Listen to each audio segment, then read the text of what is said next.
You never want a serious crisis to go to waste. And what I mean by that, it's an opportunity to do things that you think you could not do before. Hey folks, and welcome to another video from aplaintruth.info. Today it's the end of October. I think it's October 27th, a Sunday. And today we're going to get into the Agenda 21 in the aftermath of the California fires. It's happening swiftly. It's happening fast. It's been planned for a long time. This was premeditated. I'm going to show you how it was premeditated, and there's some really nefarious stuff going on here. So this is an article from today's Sunday paper in the Press Democrat. Actually, it's October 29th, sorry. And footprints of the wildfires. And you see what's happening here. The Fountain Grove neighborhood, which I'm going to show you pictures, and we toured yesterday, as well as the Mark West Springs area, Safari West, and the Calistoga Napa wine country. This was called the Tubbs Fire. And you see the footprint here. The red is where this fire occurred here in 2017. And then the other fire is the Hanley fire in blue. And guess, can you figure out what they're going to do, folks? Well, here, first look at these pictures. Let me open this up. Hey, folks, and welcome to another video from aplaintruth.info. Today it's the end of October. I think it's October 27th, a Sunday.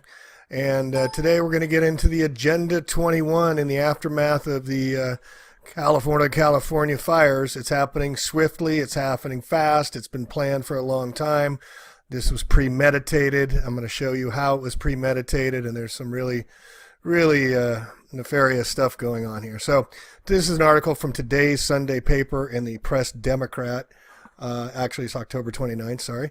And footprints of the wildfires. And you see what's happening here. The Fountain Grove neighborhood, which I'm going to show you pictures, and we toured yesterday, as well as the Mark West Springs area, Safari West, and the Calistoga Napa wine country. This was called the Tubbs Fire. And you see the footprint here. The red is where this fire occurred here in 2017. And then the other fire is the Hanley fire in blue. And guess, can you figure out what they're going to do, folks? Well, here, first look at these pictures. Let me open this up. Some of the pictures of the devastation, and you'll notice that there's areas that were completely, absolutely torched down to the ground. Nothing left. This fire only happened within a couple hours, folks. You see a home perfectly fine here, and everything else is destroyed. And you look at just the decimation that went on in these areas around golf courses, again, around major roads. Check out this. Look at this car, folks. What does it take to melt all the plastic, all the glass, and melt it down? No tires, down to the steel rims. What kind of heat does that take? I mean, the devastation here is absolutely mind-blowing when you drive around all the areas and see that several areas had complete devastation, while other areas had selected devastation. But the trees, we'll get into that in a minute, but the trees were fine in a lot of areas. Now you can see here, look at this home here. This home is perfectly fine, but it destroyed it all the way around here. How did it miss that home? Wonder who lives there, a couple people were asking about. Maybe we could look into this. But look at the total devastation, and there's another house perfectly standing where everything's burned around it, and the fire came right up to it. And look at this main street here, the devastation. It had to jump all the way across 4 lanes of road, the fire did. But the devastation, you just got to see it to believe it. I mean, it's just unbelievable. Look at this house standing. Everything else is destroyed, but one house is left standing, 2 houses. I mean, this is just unbelievable. It's still, to this day, going around and looking at everywhere. Look at this house standing here. Look at the rest of the houses all around them are fine. Somebody should do a check on the Zillow and find out who lives in these houses and see if there's any connection to laser companies or officials or anything like that. But what I want to get into right now is what the Press Democrat has put in their paper. And again, here's the Tubbs fire and the Hanley fire from 1964. And what they're doing is they're making a fire hazard severity zone. They're declaring that the Fountain Grove area is a fire severity zone where they're going to start to question whether or not they should rebuild in the entire area. We're talking over 500 homes here. I kid you not. Hang on a second. So there's the article from today, October 28th or 29th, whatever it is. But some are asking whether it's wise to let one neighborhood in particular, Fountain Grove, be rebuilt. Now, it burned down the ground twice in 53 years. Sonoma County Supervisor Susan Gorin says, I hesitate to even suggest this, but many people are starting to say, many people, why are we in the city realm, why are we thinking about permitting the rebuilding of Fountain Grove? 500 homes, folks. Putting our community in fire-prone areas jeopardize all of us and frighten us horribly. See how they get a resident, Marcia Taylor, told the city council. Putting our community in fire-prone has jeopardized us all. We need to slow down. We need to be thoughtful and look at urban planning mistakes. And don't repeat these terrors over and over again. One of the most striking images to emerge in the aftermath is not a photograph, but a map comparing the footprint of the deadly Tubbs fire. In 5 decades between the two blazes, thousands of homes have been added to the landscape. The Hanley fire was started in '64 by a deer hunter who flicked. All right, so I want to give you a picture here of this heat map. And this shows the fire before and after pictures. And you can see the red here is all vegetation. And if I move it over this way, you can see all the vegetation and the homes destroyed. I believe this is in the, this is in the fountain. And then you click over this way and you can see where the homes were. But how did the fire possibly cause all this damage? So to show you here, this is a very cool map. I'll put in the show liner notes, but here's the before. And you just pull it across. Included these exact areas for retargeting, for green design, Agenda 21 stuff. And I'll put that in the show notes as well. But they're rolling out the Agenda 21 here in the local news and showing you these articles here. San Rosa contractor builds tiny homes for Sonoma County fire victims. This was right after the event. You've got these people all happy that they have a little home that they can live in.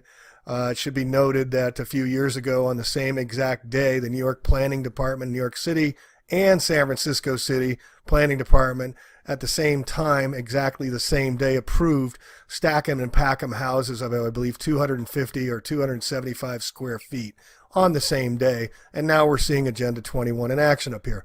And this is a very important document now I want to bring your attention to. And this is one of the big smoking guns here of how this is going down. This is an article from October 7th in the Press Democrat. And this is 2 days before the fire. The fire started at night of October 8th. Santa Rosa may boost housing densities in exchange for affordable units. So the day before these massive fires, and now they're talking about kicking people out of Fountain Grove homes and not being able to go back because it's a fire hazard, the city is seeking feedback on it. Plan calls for increasing incentives known as density bonuses that would allow 100% more housing units on a particular property than regular zoning would allow. This means 100 units could add 60, 80, or 100 more homes. See what's going on here, folks? The upside is the city's stock of affordable and workplace housing could significantly rise, relieving some pressure on residents squeezed by high rents and soaring home values. The challenge will be dealing with neighborhood opposition to larger, taller apartment buildings that will invariably follow proposed increases in density. This is a huge smoking gun. October 7th shows pre-planning of the firestorm event, the torch event, that took out 100,000 people have been displaced or out of homes in the Sonoma Napa areas, and there's thousands and tens of thousands who have no home to go to. We'll get into a little more here. So I want to bring your attention over here. Let's click on this. And this will all be in the show notes.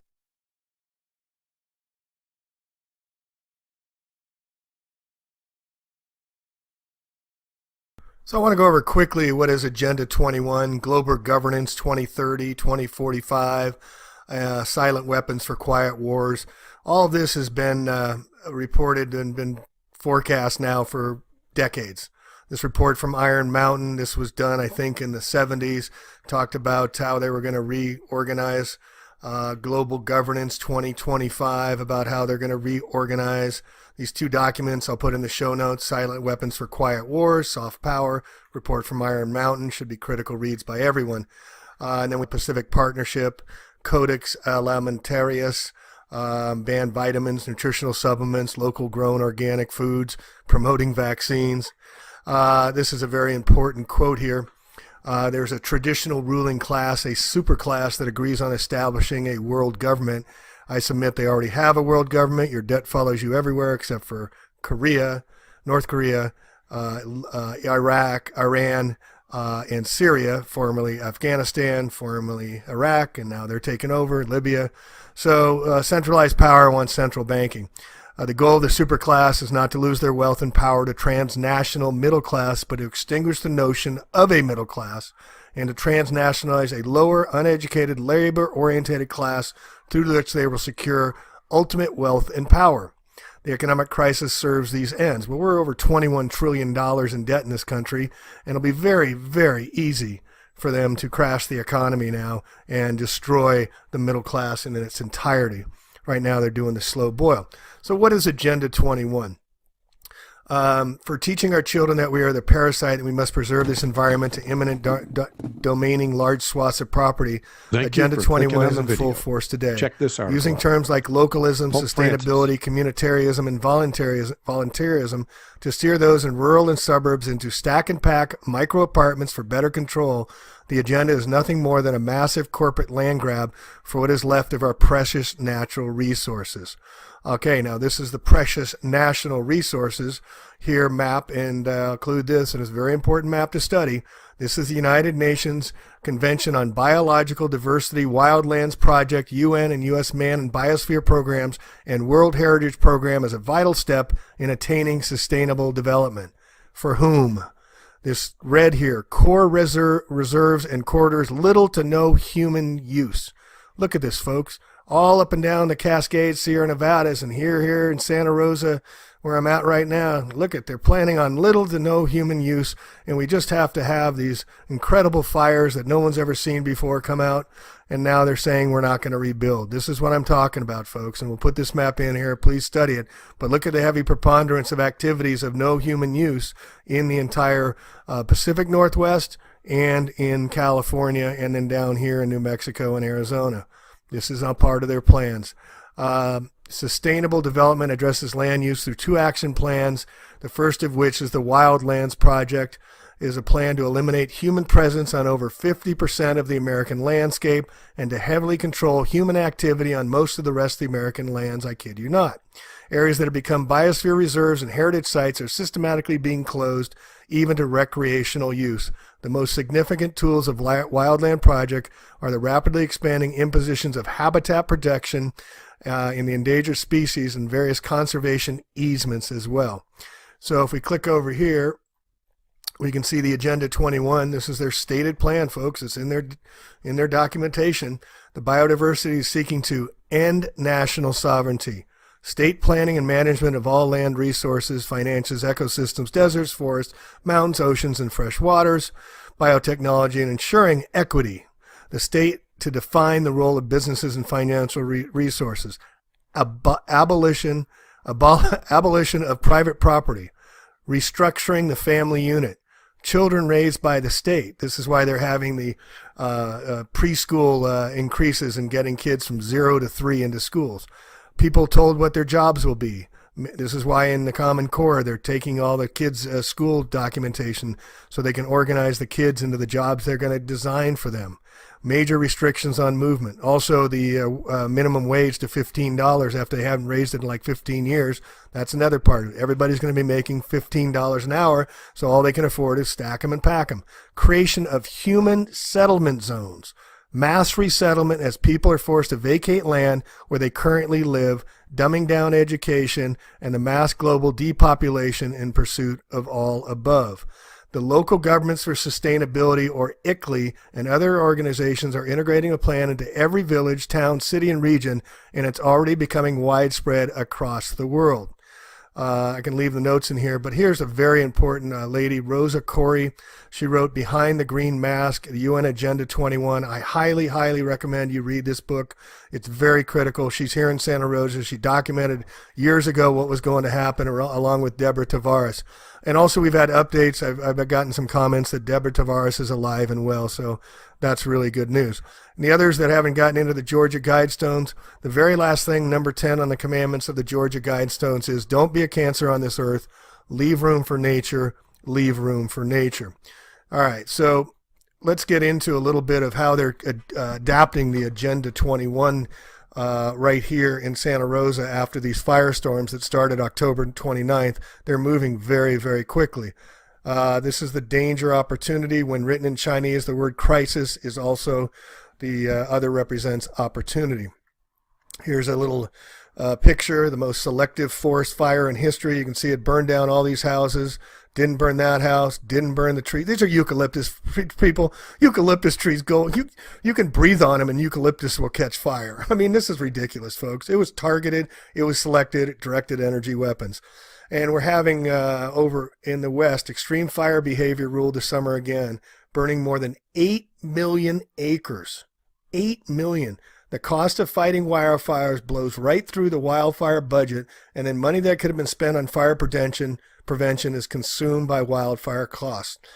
San Luis Obispo, just the other day, had a 114-degree temperature in the end of October on the California coast where the marine layer is supposed to cool things off. It was 100 degrees in San Diego the other day, and it was 80 degrees over the hills east in the desert. And they're blaming it on the Santa Ana winds, and they're creating this new term up here called the Diablo winds. I mean, it's just Orwellian theater, folks. This is Shakespearean tragedy live. St. Louis Obispo, 104 degrees, 108 degrees, 100 degrees. This is on the coast in central California. And it goes on. And so we're seeing that only 42 victims of the Northern Cal wildfires. This is absurd. Thousands and thousands of people were burned past their bones in over 2,500 degree temperatures in their homes. And this is one reason you'll see why EPA, they're not stating it, by why the EPA is going into the places first, because they don't want people going back to their homes and finding bones of loved ones. The full recovery from these are all recent articles the past few days. Full recovery from California wildfire may take years. Number of buildings lost in the wine country wildfires said to be rises to 8,700. This is kind of an interesting one. Carl's Jr. in Santa Rosa catches fire while making burgers for first responders. In the midst of preparing 165 superstar cheese double burgers for first responders, a kitchen fire damaged the fast food restaurant. We made it through the big one, only to be taken out by this. Oh gosh, can't make this stuff up. All right, and there's another thing that we need to get into. The homeless. They're being left out of this whole thing. The homeless and the immigrants. FEMA would not allow immigrants that didn't have papers into the evacuation centers. They did this the same in Hurricane Harvey in Houston, which I documented. This is part of their business plan. Red Cross, they're evildoers, folks. They were kicking people out, as I documented, out into the streets during the rain after people that could move back in their homes. So some of the homeless moved into the shelters, but also they were the evacuees and they threw them out. Red Cross was just appointing people for police to escort out into the rain. Now this is going to put thousands and thousands of people more onto the streets. Here they're saying that over 100,000 people had to evacuate their homes. In our area, 100,000 people don't have homes to go back to. There's nothing left. All right, so here's another problem we got going on. After the Napa fires, toxic ash threatens soil streams in the San Francisco Bay. So now that we have all the coal tar ash, the toxic ash from the fires on the hills, they're going to run down into our reservoirs and contaminate our water supplies. This is going to be more things we're going to have to deal with. Meanwhile, City Council will be considering similar emergencies. Council members will discuss creating special zoning districts that would include areas damaged by the fire. Property owners inside would be exempt from certain regulations. Former FEMA Director James Lee Witt to lead local organizations to rebuild the North Bay. So they brought in Mr. Head Honcho James Lee Witt. I think he was appointed by Clinton. He was introduced by, this guy's a real scumbag, Mike Thompson, at a news conference here last Wednesday at the Sonoma State Community Student Building. So they created this thing called Rebuild North Bay, a nonprofit organization formed to coordinate recovery in the region. Witt was tapped for the job as interim executive director. Darius Anderson, the Sonoma developer and Sacramento lobbyist, is managing the Sonoma Media Investments, which owns the Press Democrat, among many other newspapers. We'll get into that in a little bit. Other members of the organization include former director of Sonoma Land Trust, Ralph Benson, the dean of School of Business and Economics, Bill Silver. DeWitt was hired by Louisiana governor for Hurricane Katrina. He was hired for his firm he has a firm for disaster recovery to prepare, process, and recover claims for damages from FEMA. So while the guy's running FEMA, he's also CEO of International Code Council. He's also serving on the management team of Global Options Group LLC. Also has the company James Witt Associates LLC for disaster preparedness to local, state, and state governments. So here he's wearing a FEMA hat, yet he's also got the business to help with disaster recoveries. The firm merged with O'Brien's Response Management to become Witt O'Brien's as executive board chair in 2015. It was acquired by Secor. Secor is a disaster management company. So here's a picture of Santa Rosa High School. This was the other day when people came to see their fate. All these people lost their homes, and they're waiting to see what their government officials were going to do with them, and they became very angry because what they heard. Here in an article, this was kind of a article that was meant to excite. Rents jumped 36% here after wildfires. But if the headline is misleading in that they included only high-end homes in the skewed numbers. But it jumps out that rents were jumping 36% because of the tight local market, expected to get even tighter after the fires. So here comes the EPA crews start the fire cleanup. So the Environmental Protection Agency has joined us, and they're going to be marked for EPA collection team scheduled to start removing hazardous materials. They're Reno-based on a scene coordinator assigned to Sonoma County. Mostly we're making it safe for cleanup crews to follow behind these guys.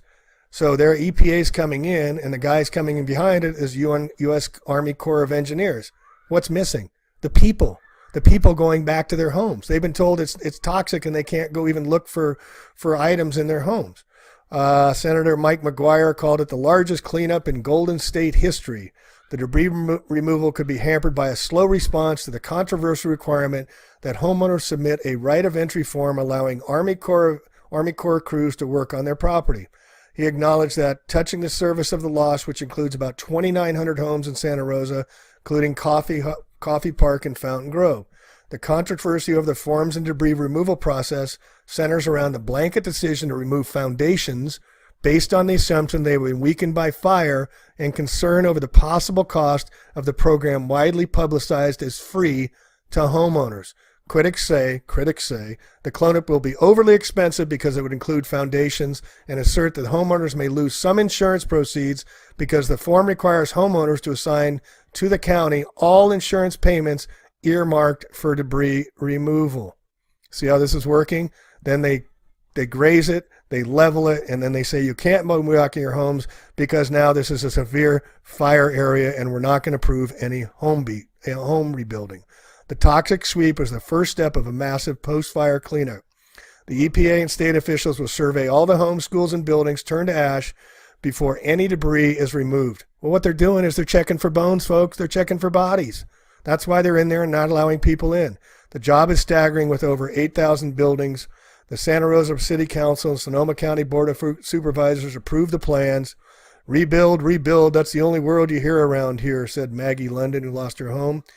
There's a sense of community. We're all going to rebuild. We aren't going anywhere. I want to rebuild. So this is how they do it, folks. They put these little letters to the editor. They use fake people or real people to say these things. But this was in the comment section of the Press Democrat, Santa Rosa here. It was shocking to see my old neighborhood decimated by the firestorms. Coffee Park was also victim to the 70s dead worm urban design. So they got a cause d'etat for this happening previously. The dead-end cul-de-sac mazes designed for cars, not people, where a half-mile walk requires 2 miles of detours and takes 15 minutes to drive 3 miles for milk. Coffee Park has a unique opportunity to rebuild into mixed-use, viable neighborhood. Let's face it, millennials don't want to end up in suburbia and boomers want out. Let's face it. People desire to walk or pedal to their jobs. Schools, shops, common service, and restaurants without burning gas or risking dangerous speedways such as Hopper Lane. Innovative people-based designs enjoy higher demand, real estate value, and resident enjoyment. Rebuilding can blend the best of what people want while doing what Americans love to do. Innovate, design, build, create value, make money, and work together on shared solutions. The city of Santa Rosa can help residents rise from the ashes and rebuild a truly walkable neighborhood. Agenda 21. Streets are walkable, people gather in pleasant common places. Let's get to work rebuilding Coffee Park and lead in rebuilding America. That's the way they're rolling here, folks. Plan Bay Area 20. And here's another very important document. This is from the Santa Rosa Planning Commission from June 2017, showing their redesign for green building, pending developments in northeast Santa Rosa. Green communities, no fireplaces. We already showed you the plans for stack 'em and pack 'em and doubling of density size lots. But all this redevelopment, most of it, or much of it, is located in the exact same footprints that the fires occurred. Now, I put this in the previous documentation, but look at where the fires occurred and look at where the documentation here from the pending development plans for northeast Santa Rosa are. And you tell me this is a coincidence. You tell me this just happened. You tell me that it was just by arson, some kids in matchboxes in their pocket. You tell me that this wasn't premeditated murder on thousands and thousands of people to further their Agenda 21, folks. This is serious business. This is coming to a community near you. I hope you all wake up, but this is further proof, further documentation, further evidence that we are being targeted for reduction in humanity, reduction in our living footprints. They've got us in massive debt. They crash the economy. They change the zoning laws. They kick us out of our homes. There becomes a big homeless problem. They bring in more police force, more security, more lockdowns, biometric IDs, mass mandatory vaccinations. This is what's coming unless we speak up and wake up, okay? All right, so here's the Bay Area plan that they said they've been planning for many years now. Plan Bay Area 2040 is a roadmap to help Bay Area cities and counties plan for future transportation and housing. How and where should we accommodate more people and more jobs? How should our transportation system support this growth? What policies do we need to achieve goals for a strong economy, healthy environment, and more social equity? Our challenge is to plan for expected growth while preserving the unique character of our communities. The Metropolitan Transportation Commission, or MTC, and the Association of Bay Area Governments, or ABAG, update the region's long-range plan every 4 years to incorporate new visions, strategies, funding, and public comment. The Connected Neighborhoods scenario emphasizes expected growth in people and jobs in areas near major transit corridors, prioritized by cities as being the best places for new development. Expansion of roadways would be limited, with more focus on modernizing and expanding our transit system. Investments in bicycle and pedestrian infrastructure would help create more walkable and bikeable downtowns. The big city scenario concentrates expected growth in the Bay Area's 3 largest cities, San Jose, San Francisco, and Oakland. Neighboring towns already well connected. Based on your input, a preferred scenario will be constructed from the 3 alternatives. This will form the foundation for Plan Bay Area 2040 to be adopted in the summer of 2017. So tell us, when you think ahead to 25 years from now, which scenario will help us create a Bay Area? So as you can see, they've been planning this walking towns, localized stack and pack Agenda 21 community for quite some time. This is from the Greenbelt Alliance, ready to play a role in planning recovery and resilient future. For decades, people wanted single-family homes or willing to drive the American dream, the white picket fence. That's put many in California's in the fire zone. So clearly a lot of people are in dangerous areas. John Kelly is a research ecologist with U.S. Geological Survey. About a third of Californians live in the wildland urban interface, or WUI. It says he's in downtown San Jose, where a fleet of cement trucks is pouring foundations for a huge project. It's going to have hundreds of units of housing, retail space, and it's walking distance to the public transit. See how they're setting the table on this, folks? And also, I want to bring your note to this unfortunate death that occurred just the other day Santa Rosa Planning Commissioner Sean Faber dies at 50 years old. Faber and Farewell, co-founders of Hybrid Core Homes. Firm's announcement of Faber's passing described him as the spark of innovation that drove us be on the forefront of the housing industry. It sought to marry the affordability and efficiency of manufactured homes with the desirability of stick-built construction, selling modular, factory-built housing cores that include kitchens, bathrooms. Faber was a creative guy and amazingly talented. He's also dedicated to community friends and served on both the Planning Commission and Design Review Board. Now, this was sent to me by Kathleen E., very important document here. Before I get into it, let me give you a little more background on Mr. Faber. Served on the city's Design Review Board for 6 years, served for 4 years as Planning Commissioner during which he ran for council. He was reappointed to fill the vacancy, and he helped resign to seek election to city council. He had a lot of experience in the buildings. He was a very creative guy. He was amazingly talented. So this was sent documentation to me. The Climate Action Plan for the City of Santa Rosa, adopted in June 5th, 2012. Now you see up here I put in the term walking, because they're going to be planning on making everybody walk.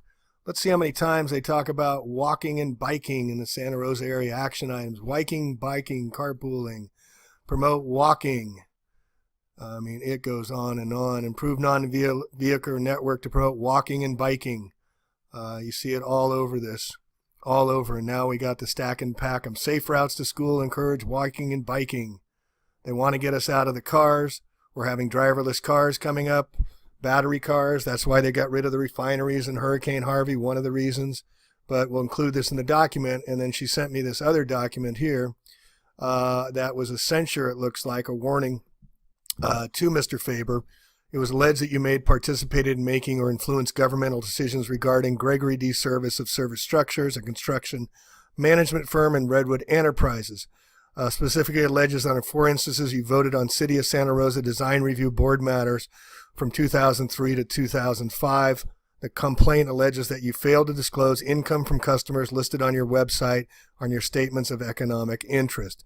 I have no idea if there's a smoking gun here, and maybe some of you sleuths can go check into it. But he passed away just days after the fire started. Another just weird coincidence in these many weird coincidences.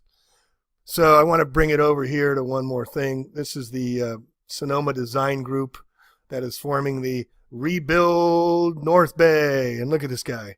This guy owns the Press Democrat. He owns the newspapers. They're part of the Sonoma Design Group we're going to get into in the next video. Smoking a cigar with his really fancy shirt and his priceless artwork. Darius Anderson of Kenwood Investments. Given the devastation, the Sonoma Media Investments Group is going to go ahead and help rebuild North Bay with their main goals, and list all these guys, which we'll get into in the next video, Doc. And they formed the Redwood North Bay Relief Fund that's taken in over $11 million of donated money. So we have some other repurposing we're going to try and get that for. Anyway, that's all I got for today. Agenda 21 is here. We'll keep chronicling how they're rolling it out in Santa Rosa. And also I'm going to start providing some solutions and some ideas of how we can mitigate the Agenda 21, the International Community Alliance, which has moved into here, the Sonoma Media Group, the Sonoma Design Group, the laser companies that are all over here as well. But please educate yourself about Agenda 21, because I guarantee you they are in your neighborhood too, and come into a neighborhood near you and study that biodiversity map. And let's raise hell, folks. Let's start our own fire, backfire. We're not going to allow them to do this. We're going to come up with our own ideas. We're going to inform all those who've lost their homes what their agenda is in the communities here, and we're going to be active. We're going to take action. This is the time, folks. If you don't do it now, I don't know what's going to wake you up. I don't know what's going to wake you up. So please, be the change you wish to see. Speak out. Do your homework. Get the book by Rosa Corey, Behind the Green Mask, Agenda 21. Bone up of what's going on. They're using weather war terrorism. We've had hurricanes. We had fires that no fireman has ever just seen before. It's 2.5 weeks later. They still haven't come up with any reason why these fires occurred. They may never. They may not just even care to come up with a reason. All they're interested in is get stack and pack them, get everybody out of the burbs and the rurals and into the cities for greater management so they can have the areas to themselves. Speak out. This is a plain truth. We'll catch you on the next video. Hey, and thanks for all your support, guys. It really means a lot. The comments, you guys are helping further the cause. Your comments are helping. A lot of you are contributing additional information that's helping make these videos more effective and more important. So keep it going, and we're gonna change what has to be changed, folks. We're not gonna let them do it. It's up to us. Tag, you're it. All right, Plain Truth out. We'll catch you next video, Doc. Thanks for listening.